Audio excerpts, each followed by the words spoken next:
Just a Concerned Citizen by Damos on AO3. Chapter 16. Class A.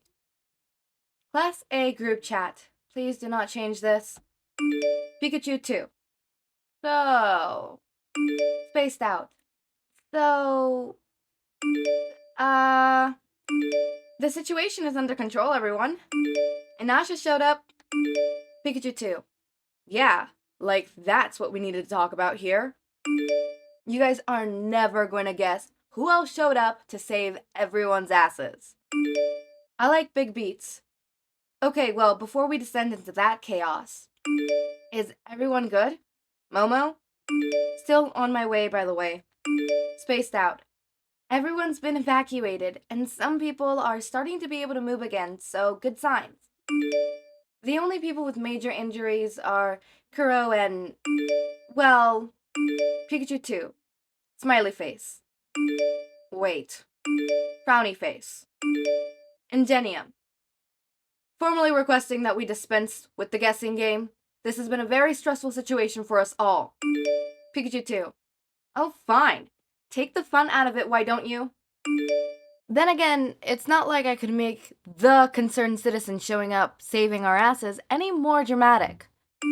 Use one of Bakugo's gauntlets to make an escape route and everything. Ultimate flypaper. Wait, excuse me? LMAO, that probably wasn't supposed to happen. Is he okay? Pikachu 2. Okay, putting aside the fact that apparently you fucking knew, I don't know yet. Everyone who's not helping with the cleanup goes to Kurawasha Medical. Izuku drifted back to awareness, to a lot of very confusing noise. There was a lot of churning, chimes, singing, like a bunch of voices on a high note all together, just for a second, all weirdly muffled, which, after taking a moment to think about it, Izuku decided was fair, because the last thing he remembered was him trying to praise out what someone was asking him while being totally deaf. He, oh so slowly and carefully, squinted his eyes open. The source of the sound immediately became clear. He was in a hospital bed, covered in a scratchy green blanket, and sitting on the couch at the end of it was Chargebolt, in street clothes, playing a game on his phone. Huh. He didn't look especially stressed or worried, nor had the hero noticed he has just woken. So Izuku took a moment to assess. The hospital room was nice, easily the nicest one he'd ever been in, and it could have easily passed as a hotel room were it not for the medical equipment. He himself was in a surprisingly little pain for the amount of bandages on him. Pretty much his entire left arm was wrapped up, and that was just what he could see. They must have given him some painkillers much stronger than he normally got, if the weird floaty feeling was any indication. It was also why, even though he was fully aware that Chargebolt was in the room, he still jumped when the man suddenly, to him, appeared by his side. "You're awake! How are you feeling?" Izuku actually startled in surprise, sending a twinge of pain down his side. Chargebolt's grin fell at his grimace. Still, he answered, "Fine, I think. Better than expected." He experimentally flexed his fingers, feeling the familiar tight skin of a burn and the sharp, if muted, pain of something sprained or broken. Chargebolt just looked taken back. "Better than... Dude, what were you expecting?" Izuku offered a half shrug with his uninjured shoulder, which prompted the hero to sputter and list off his injuries. 3 cracked ribs, a sprained wrist, several hairline fractures in both his arms, a large second-degree burn, ruptured eardrums, and a long, long list of cuts, scrapes, and bruises. But a lot of that had already been treated, at least partially. That, on top of whatever pain meds they had given him, meant he was feeling just fine, more or less, though he could admit that it sounded pretty bad on paper. And if he was hurt... "Is everyone else okay?" he asked with a frown. Did that gas have any lingering effects on anyone? Oh, well, Chargebolt waved one hand around. Once that stuff got washed off, everyone got to moving around again pretty quickly. But they're all stuck in observation for a while until we know if it messes with their quirks. His head tilted to one side, and the "you don't have to worry about that part" thought went unsaid. You had us pretty freaked out, dude. Izuku's thoughts were moving way too slow to keep up with Chargebolt's fast speech. All he could really manage in response was a slow blink and, well, that's good. Not that you were freaked out, I guess, but that everyone got out okay. I mean, there's some people who want to lecture you, but from what I hear, you stopped a whole ass hostage situation before it could even start. So I think it all worked out in the end. Chargebolt gave him the dazzling grin he was becoming famous for. Actually, there's a bunch of people who've been looking forward to meeting you for a while now, if you're feeling up for it. It took Izuku a long second to praise. A while? How long have I been here? Chargebolt blinked back at him. Like a few hours, maybe? I'm talking about before. Everyone wants to know who's been emailing them. Said Izuku. Oh, that would be nice, I guess. Mindjack and Shoto had been careful about revealing too much information to even their friends. Charbolt and Orabity apparently had no such concerns. As nervous as it made him linking one of his identities and the possible threat that put on his life aside, he didn't have the willpower to say no to meeting a pro hero. Xylophone showed up first, which Izuku was thankful for because he was at least a familiar face. Well, they were all familiar faces, but his was one that Izuku had seen in person before. He was smiling, and as apologetic as he'd been last time Izuku had seen him, he'd scratched the back of his head and said, "Glad to see you're alright. Heard you did good, though." That was enough to send Izuku's thoughts running wild. Did good. Did he? Orabity came in next, and hit him with the lecture that Chargebolt warned him about. She pulled up a plastic chair next to his bed, reached out to take his uninjured hand, and said, "So I'm glad you're okay, but what the hell?" Said Izuku. Sorry? He supposed he owed her that much, considering just how far he had pushed the permission she gave him. He hoped she didn't get in trouble for that. Orabity sighed and puffed out her cheeks. I mean, I get why you did it. And you did, like, save everyone. But I only let you go because I thought you've done stuff like that before. Then I come to find out that was your first time fighting a villain. And you were alone. There was a lot for him to unpack, but Izuku still wasn't quite able to handle saving everyone, so instead he let his mind hang on to, "Oh, why would you assume I've done stuff like that before?"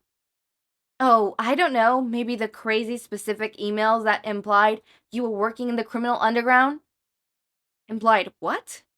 Izuku didn't even know how to begin to respond to that, but Arabini must have caught the look on his face because she waved her hands around and said, "I mean, I know that you're just some super smart guy now, but before, we didn't have anything to work with except that you knew way too much."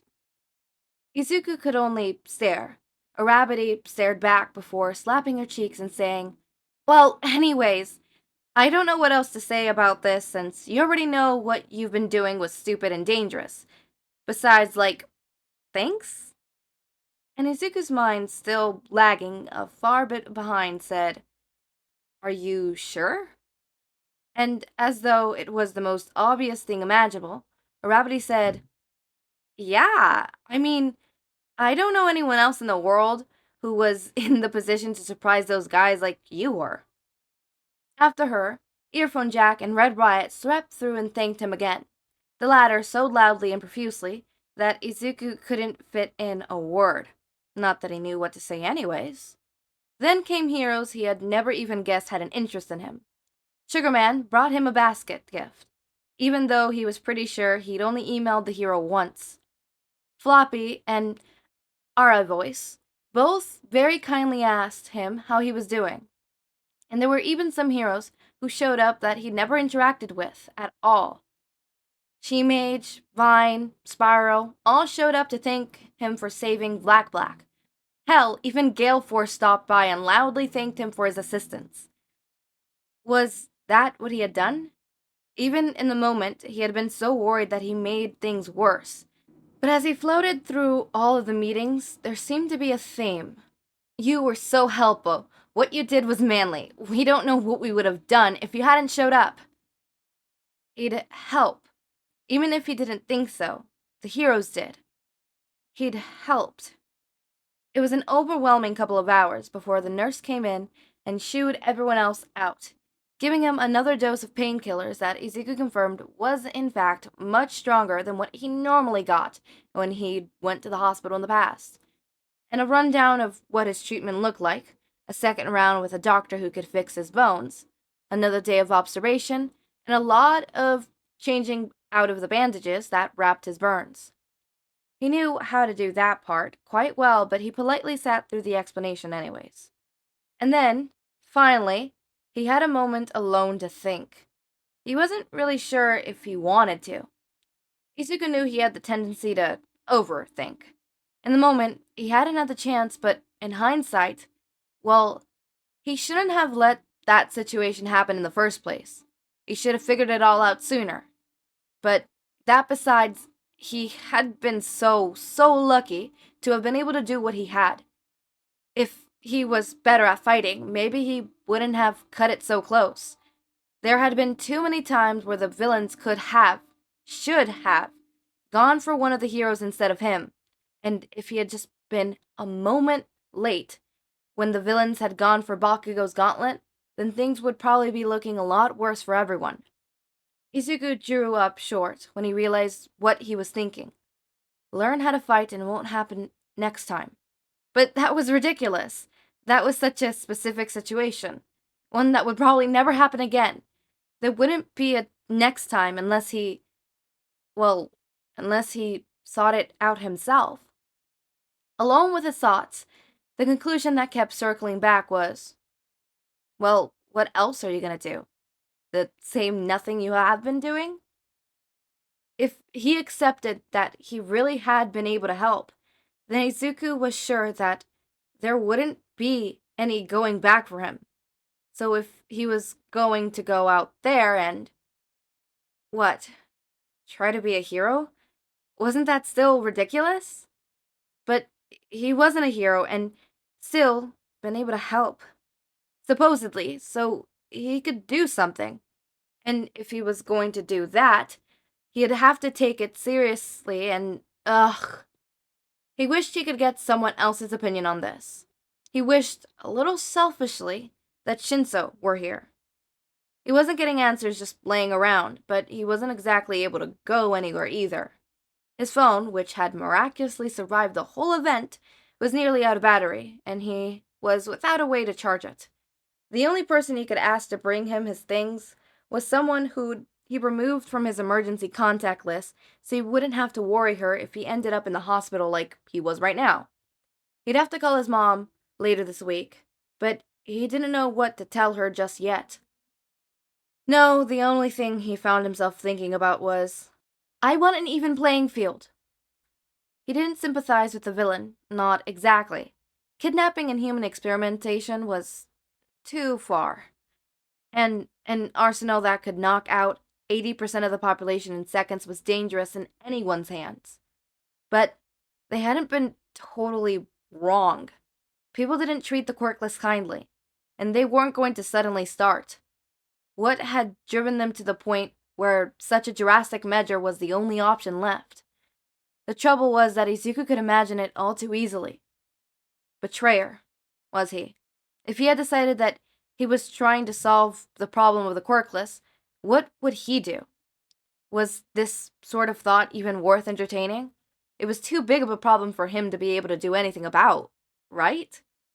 And there he was again, assuming he was going to try and do something about it all. Maybe he should wait until he's able to think properly before having two existential crises at once. The next couple of hours drifted by in a haze. Izuku slipped into a doze a few times, only to be startled awake by a nurse coming to check on him, or by something moving down the hall. Such were the struggles of trying to sleep in a hospital. When someone slammed open his door, he wasn't all that surprised. Not until he looked up to see who it was. Now, naturally, Izuku had figured that Mind Jack would be the first of the heroes who had been affected by the gas that he would get a chance to see. Or, if not him, then Tokoyami or Shoto. He should have known better. If anyone was going to break out of their hospital room to come see him, of course, it would be Katsuki Bakugo. Izuku had long wondered what he would say when he saw Kacchan again, what he'd feel. Fear seemed like the most likely answer, or guilt maybe, but after everything he had just done and been through, well, it was a little too late for him to stop Izuku from doing anything, and what was he going to do, blow him up? He stared at Bakugo, and found that he didn't feel much of anything at all, though the pain medication was probably at least partially to thank for that. Bakugo stared back, working his jaw back and forth in what Izuku assumed was anger. Izuku could practically hear the plastic of the door frame creak under his hands. There was a long moment of tense silence before Bakugo said, "Are you fucking stupid?" Well, some things didn't change. Izuku figured correctly that it was a rhetorical question and said nothing, because Bakugo continued on. "Why is it that I find you running into a death trap? What the fuck did you think you were doing? Playing hero?" There was a long answer there, about how Izuku felt responsible, how he felt like he'd been the only one able to act, how he'd done it without really thinking. He also knew that no matter how much Bakugo might have grown, he wouldn't have the patience to sit and listen, so instead he said, "I just wanted to help." And amazingly, Bakugo didn't explode in his anger. He closed his eyes, rolled his shoulders, and took a deep breath. Some things did change, too. "Yeah, you were always like that, and I..." He let out a hiss through his teeth. "Look, I did a real shit job of expressing myself as a kid. The way I treated you wasn't right. But the point I was trying to get across was that if you did dumb shit like this and try to be a hero, you'll end up hurt. Or dead. And now you're fucking here because you thought it was smart to try and save a bunch of trained-ass pro heroes. Why did you think you had the fucking right?" Was that really what he thought? That Izuku thought he was, what, entitled to helping people? "I have the same right as you to try." The answer came to him surprisingly easy, though Izuku knew he hadn't quite gotten his point across. He ran his tongue across his teeth. Kacchan was right, and it had been so long that Izuku didn't know him well enough to call him Katsuki anymore. Deku and Izuku had been noticeably absent from the conversation too. He swallowed hard. "Bakugo, I cannot not help people. I tried to give it up for a while, and I was miserable. Clearly this, or anything you say to me now, or back then, isn't gonna stop me." That had been more than he meant to say, more than Izuku had even realized he was feeling, but it all felt right. He had gotten someone else's opinion, and promptly ignored it, and it didn't even matter. Staring down his childhood bully in the eye, he knew that there really wasn't any going back after this. Bakugo hadn't liked that answer, hands curling into tight fists at his sides. "So what? You're gonna keep running into trouble and make everyone waste their time bailing you out of it until you end up dead?" "No," Izuku responded, darkly. "I didn't ask for your help, or anyone else's. If I'm such a burden to you, then don't bother. And if I end up dead, then maybe it's not your problem." He might as well had hit Bakugo for the look of shock that passed over his face. Izuku pursed his lips and looked out the window, a lovely view of a parking lot. But there was no anger reply, no comeback. There was some part of him that wanted to double down on his reasoning, to say, well, if you looked at the statistic, I should be dead now anyways. But he let his point hang, and when he finally looked back, it was to see that Bakugo was gone. He let his head fall back to his pillow with a sigh. He hoped this didn't get back to his mom. We love Izuku standing up for himself.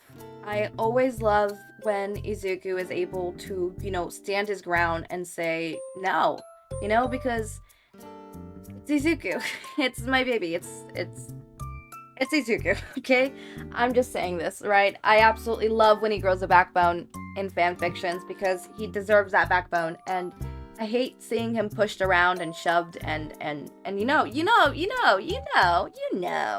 shoved, pushed, kicked aside, thrown away, all of that bajazz, all of that nice, cool stuff. I really don't like it. It hurts my heart. It pains my soul. But I'm happy that he's finally standing his ground and, actually stood up for himself. I'm proud of that. I really like that. So we got to see the aftermath of all that. So Izuku's in the hospital. He has yet to see any of the heroes that were affected by the gas, right? Oh, well, actually, no. That's a lie. Bakugo. But apart from Bakugo, he doesn't count. He hasn't seen any of the other heroes that actually support him that were affected by the gas. He did get to see Arabity. I loved Uraraka's like, okay, I understand why, but like at the same time, like, dude, why? I love her. Just like, look, I'm not mad. I'm not disappointed. I'm just a little upset and proud, okay? I love that. I love that. I love how the little conversation happened in the beginning. That was a very interesting convo that the Class A had. I love freaking Ida coming in just like, hey, let's cut the fucking suspense for a second, please. It's been a long day. Just give it to us straight. I don't just please. He's like, I'm too tired for this bullshit. I've had to sit here and, wonder if my friends are alive. Are they gonna get taken as hostages? Are they dead already? Are my friends dead? I don't need this. And you know what? That would have been me. I would have also been an Ida. I would have been like, hey, as much as I love this, can we cook the fucking bullcrap? It's been a stressful day. Please, just fucking tell us. But I love how Denki is kind of like Izuku's, hype man, in a sense, because he's just like, oh, alright, well, the concerned citizen. I feel like he would be like, hee hee, giggly, I'm #1 fan of the concerned citizen. I love that. Oh my god, I just realized, what if Izuku becomes a hero? I'm not saying if he does or doesn't, because, spoilers, but if Izuku becomes a hero, his hero name should just be Concerned Citizen. I'm joking, but that would be funny. That would be funny. But yeah, that was it for today, I believe. Do we think that Bakugo is going to tell Izuku's mother? Do we think he's going to be that petty? Go put your answer down below in the comments, what you think. Anyways, as always, my raindrops, make sure to eat, sleep, drink water, take your meds. Have a wonderful day or night. Link to my Discord server and socials are down in the description. Subscribe to see more of my content, and thank you so much for watching.